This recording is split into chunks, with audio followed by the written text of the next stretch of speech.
Bom dia, boa tarde, boa noite, galera. O meu nome é Vitor Hugo e esse aqui é o canal do Guará. Sejam todos bem-vindos ao canal e sem muita enrolação hoje, porque todo mundo já sabe que desde a última terça-feira o Fernando Diniz é o novo treinador da seleção brasileira.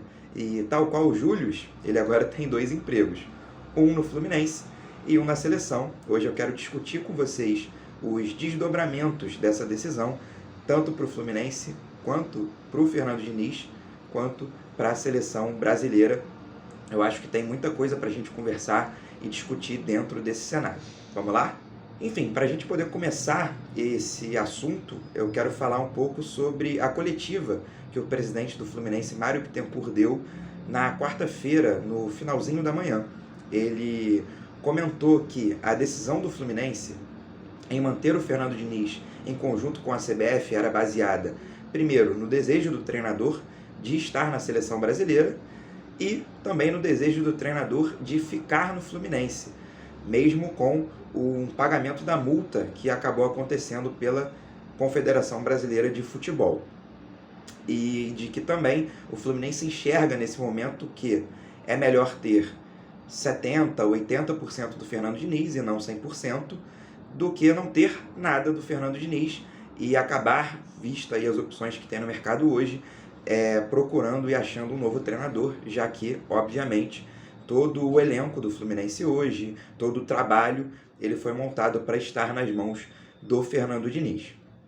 E o porquê eu, Vitor Hugo, acho que essa decisão do Fluminense é ruim de manter o Fernando Diniz com menos de 100% do seu foco e entrega no clube, por alguns motivos. O primeiro é pelo dia a dia do Fluminense. Todos nós sabemos que o trabalho do Fernando Diniz é muito baseado no dia a dia, em repetições e em treinamentos.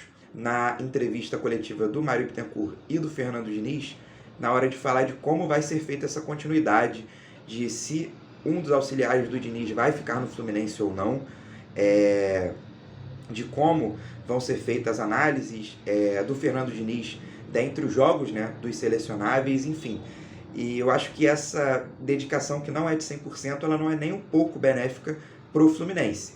E também acredito que num futuro próximo, caso o Ancelotti não venha treinar a seleção, e isso vai ficar um pouquinho mais para frente aqui do vídeo, a corda ela sempre vai roer para o mais fraco. E o Fluminense pode acabar ficando sem o seu treinador no seu planejamento para 2024. Outro ponto que eu queria conversar com vocês antes de passar para o Fernando Diniz em si e para a decisão da seleção brasileira é sobre o momento do Fluminense, que não é um bom momento. Já são 2 meses sem aquele futebol que encantou no início da temporada e são em 13 jogos apenas 2 vitórias. O Fernando Diniz não vive o melhor dos seus momentos. Dentro de campo, o Fluminense vem aí de uma atuação contra o São Paulo no último final de semana que foi constrangedora. O time não conseguiu sair do seu campo de marcação e, obviamente, eu acho que os problemas vão além do Fernando Diniz nesse ponto, como um elenco mal montado e que também tem a mão do Fernando Diniz, isso é inegável, mas devido ao pouco investimento do Fluminense, obviamente. E também os seus problemas com lesões e suspensões que acabaram não acontecendo no ano passado, onde o Fernando Diniz conseguiu dar seguimento a um bom trabalho que levou o Fluminense a ficar na 3ª colocação do Campeonato Brasileiro, uma posição que naquele momento era sim acima das expectativas tanto da torcida quanto da imprensa. E levando em conta essas lesões e essas suspensões, é importante a gente frisar que na seleção brasileira o Fernando Diniz vai ter material infinito e da melhor qualidade possível. Se lesionar um jogador, ele vai poder convocar outro de ponta e que não vai abaixar o nível nem um pouco. E isso pode ser muito benéfico para o Fernando Diniz à frente da seleção, para mostrar o seu trabalho, para expor o seu trabalho para todo mundo. Obviamente, um trabalho na seleção brasileira, ele tem visibilidade mundial. Todos os jornais espanhóis, ingleses, na Ásia, na África, na América do Norte, está todo mundo falando que o Fernando Diniz é o novo treinador da seleção brasileira, mesmo que de forma interina. E um outro ponto também, que eu acredito que seja mais para o lado negativo do Fernando Diniz assumir de forma interina, são que o Fernando Diniz vai ter 7 ou 8 jogos para mostrar o seu trabalho, que é muito baseado, como eu disse, no dia a dia, em repetições de treinamentos e etc. Eu não sei se isso vai ser tempo suficiente, mas como eu disse, uma coisa é clara, ele vai ter um material da melhor qualidade e jogadores que têm muita facilidade de assimilar esse tipo de variação tática, esse tipo de futebol que gosta o Fernando Diniz, muito por inteligência, por já vir de trabalhos ali de escolas parecidas dentro do futebol europeu e afins. E falando um pouquinho sobre a CBF, eu acho que a escolha do Fernando Diniz para ser técnico interino da seleção acabou sendo bem incoerente, porque se você precisa de um treinador para dar seguimento a um trabalho de um ano, com data de validade de uma saída, para passar o trabalho para o Ancelotti, eu acho que o Fernando Diniz não era a melhor das opções, por um simples motivo. O Fernando Diniz é um treinador que gosta de um jogo aposicional, onde os jogadores não têm posição específica e pré-definida dentro de campo, e que tem ideias muito fortes de jogo.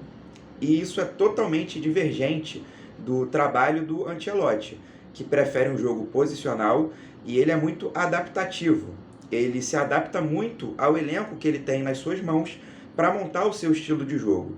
Então, eu particularmente acredito que não tenha sido a melhor escolha por parte da CBF, e sim a escolha mais confortável que o presidente Edinaldo Rodrigues poderia fazer.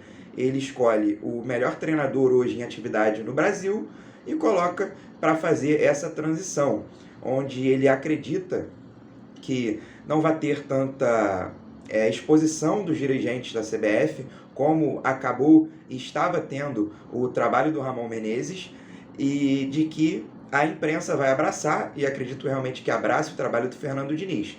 A minha única dúvida é, o Ancelotti vem ou não vem?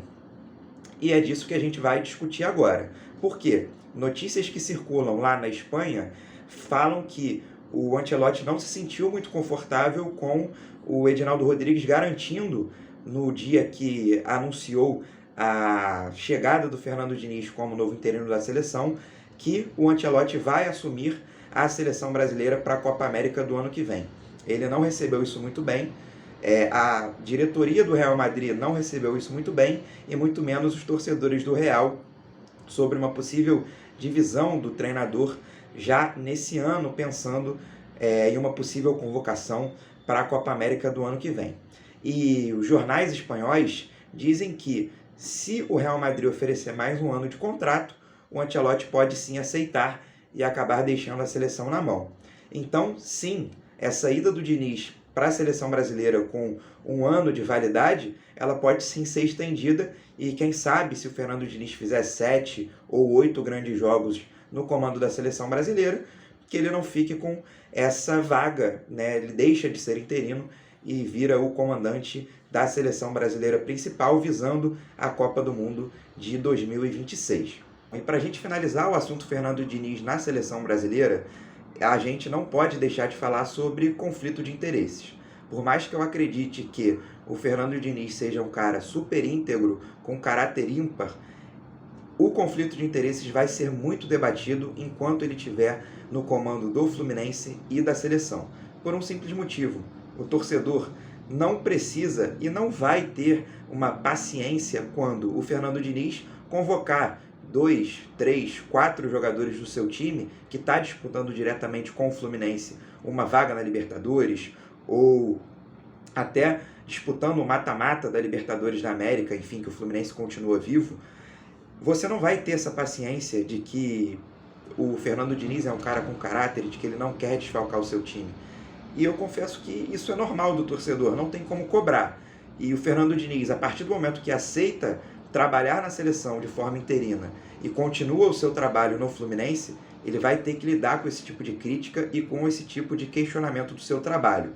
Por mais que eu acredite que o Fernando Diniz não vá fazer nada de mau caratismo e de que ele seja realmente um cara muito limpo e muito íntegro para fazer as melhores escolhas para a seleção brasileira, e não pensando em prejudicar um adversário do Fluminense ou em beneficiar o Fluminense enquanto ele estiver no comando da seleção.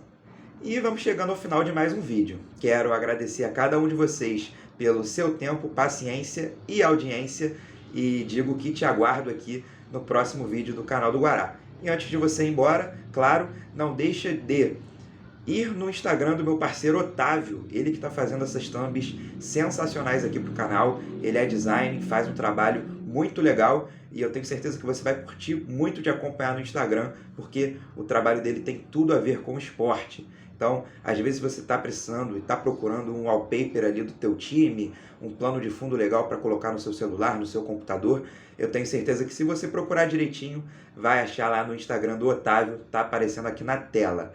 E claro, que você se inscreva aqui no canal do Guará, que você deixe o seu like, o seu comentário, sua crítica construtiva, a sua opinião, para a gente construir um debate bem legal também aqui na área dos comentários. Te aguardo no próximo vídeo, um abraço e até a próxima!